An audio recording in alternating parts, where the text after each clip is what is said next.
What did I miss? That's the new type of video that I'd like to try out with you guys, where I go through the comments of my last few videos and get all of the genius advice and tips from my viewers. Now, I am not human, unlike 9S, so I can sometimes forget things in videos, and other times I actually omit things because I want my videos to be relatively streamlined. I don't want to keep you here forever and just go on forever. So I don't always include everything in my video. So I'm going to go over some really cool things that people commented, and then you guys let me know what you think, and if you enjoyed being in the video, if you're one of the lucky people that made it in.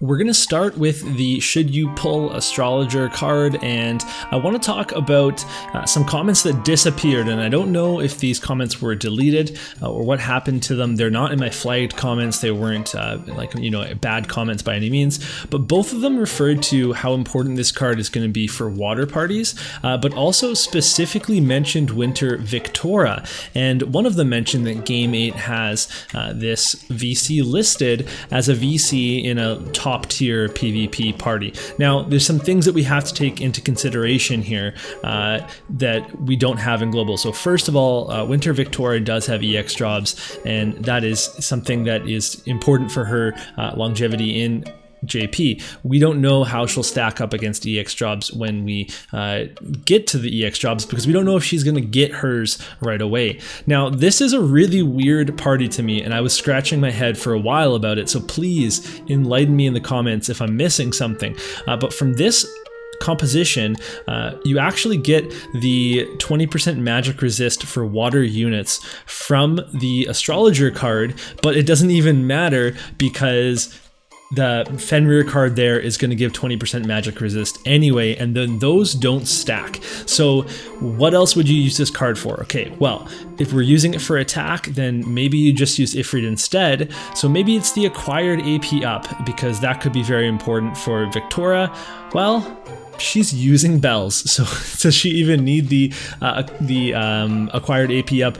I don't know. Helena is going to start with AP, and then King Mont, maybe he needs acquired AP up, and then that's why this card is here. This card does have a super high attack value, but WViktora does not get the single target resistance, does not get the VC ability. So I really can't get if I'm missing something here. Maybe it's just that hybrid, getting some attack and getting acquired AP. Maybe I'm underrating that, and that's fair, but we have something in global that Japan does not have, and that's the Dwayne VC, and a lot of people use that for magic resist and for the attack boost, whereas here, you know, we're using the Fenrir, so that is another option, and then that frees up a card slot on King Mont. But I kind of want to say at the end that at the end of the day, you know, Game 8 isn't the Bible. They're not, and it's not this the be all end all. This is how you have to play in the future, or you're not going to win. That is not at all the case. This is one of many possibilities, and while I might have underrated the water party part of this card, we actually don't even know if that's the buff that it's going to get. If it does get 20% magic resist, and that allows you to not use Fenrir in your party, that's a pretty ridiculous boost, and that would mean that you would want to use it in a water party. Even if you didn't have a water piercer like Glaciella, you would still use it and not get the bestowed, because you would actually want that 20% magic resist. So I wanted to address that, and if you are out there and you made any of those comments and you deleted them, don't delete them. That's really good input. That's something that we can share and we can all learn from. All right, moving along, here's from Numero 80. So this card is not just for a Pierce comp, but for a water comp, and that's kind of what we were just talking about. Yes, you need to run Glaciella so you can get those bestowed, but if you have Glaciella, Tidus, and WViktora, and you have those master abilities that stack, you have the 20% magic resist, but you also have the attack bonus, and then you have 2 other VC slots. That's pretty significant. So if you're going for a water composition, then this VC is definitely much more worth going for right now than it would have been if you hadn't been going for that kind of composition. Okay, so from Alejandro Industrial, the only thing I would add about the Ramada card is that in the whale tournament that Cabbage shared, all the 9S users have the ability, or use the ability that this card has. So this card is good for 9S. It's a defense break. His defense break is actually a TP skill, and I don't think he's going to use it. So this card is really good for 9S. So there, and again, I didn't mention that. So if you are going to go for 9S, we had that kind of ties into our other video, you might want to consider this card as well, because that's really going to pair well with him.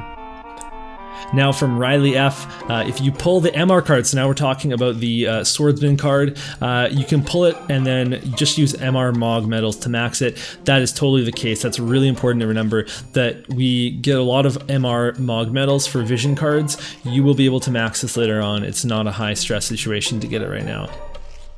And then from Gamma Fighter is someone that comments a lot, and I really appreciate that. I was prepared to completely skip this, but I am accepting the fact that I will probably pull for it. So first off, I don't have a finished Ifrit card, so it's not 35% attack versus 50%, it's 35% against 29%. And this is the part of the comment that I wanted to address. Everybody's account is different. Because you might not be able to max Ifrit easily, there isn't an easy way to pull dupes or to get shards, especially if you're not paying, then this is your best chance to max a VC when it's pulled, when you can Whimsy Shop farm for it and you can get all the bonuses and stuff. And this could become your account's best attack card. And if that's the case, then having an attack card is pretty good. This obviously pairs with the Gamma Fighter's proposed team, so that's also very good. But that's something to consider. Like, I know I'm speaking from the perspective of having a maxed Ifrit, but again, it's always up to you. This game is so subjective that you can take my advice and then see if it fits your account, and if it doesn't, then you can tell me to get lost.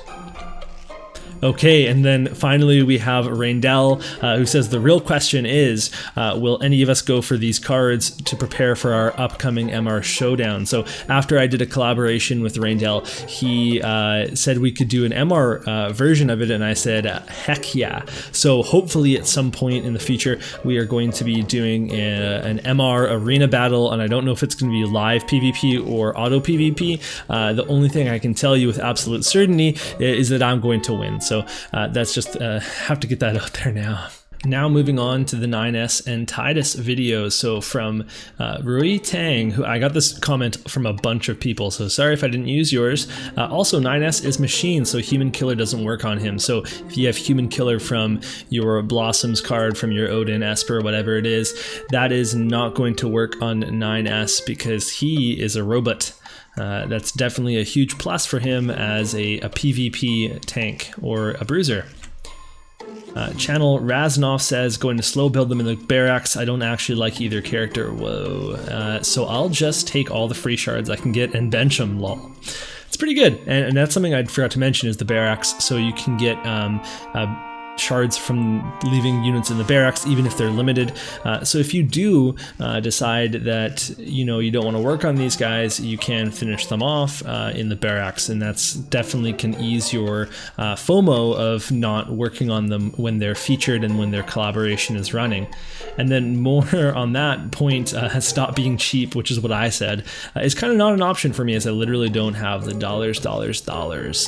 Yeah, that's fair. I was being a little cheeky, and if I rubbed anybody the wrong way, I apologize. I'm a pretty low spender myself, so I'm not going to be just spending exorbitant amounts on this collab. And again, that pairs really well with the whole barracks thing, is that you can just go ahead and then work on those in the barracks. Don't stress over not being able to finish these units. And again, cheap option is still an option. Yes, go to level 99 and then get the TMR, because the TMRs are great. It won't be that hard to do, won't be that much Visior, and then just do the barracks. That'll be great.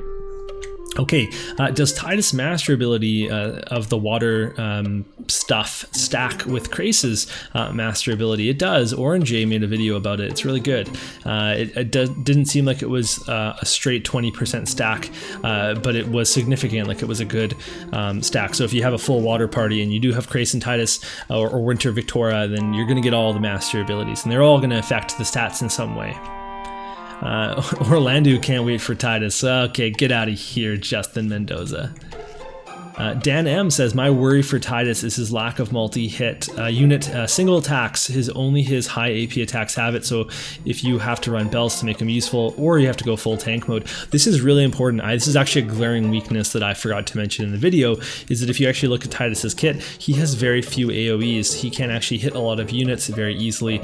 That's something that you definitely need to take into consideration, because 9S has that jamming thrust type AoE that he can use a lot more easily than Tidus can use his. And then we've got K-Des, who I pinned their comment because it was so good. I completely missed that Tidus has a quad hit, a 4-hit limit burst. Wow. So I was wondering, there's like no status effects, there's no imperils. Like, why is this a limit break? Is it just for the animation? No, it's because it's a chain attack. So it's going to be really great, as K-Des says, for breaking physical shields. If he uses his limit break, there you go. There's a Saintly Wall that's just gone. There's a Cecil Barrier that's just gone. Sakura already does that with her limit burst to magic barriers. It's fully viable and a great way to use Tidus if you have bells. And then also for chaining, for raids, for like the slash chains, this is going to be an insane limit burst. So huge error on my part. I'm kind of the worst. What can you do? That's going to be it for this round, and Galzak and I just want to say thank you for stopping by, and please let me know if you enjoy this type of content, because it's really fun to make, and I always read the comments anyway. I try to respond to every single comment that I get, so I might as well just be pulling the ones that are particularly relevant and then putting them into a video. And if you don't like this comment, again, you can tell me that in the comments. You don't have to hide that information. You can tell me, I'll read it. I might weep privately by myself, but I'll appear very chipper on camera, so don't you worry about that one bit. And then I'll see you guys in the comments of this video, and we can get to chatting. All right, until next time.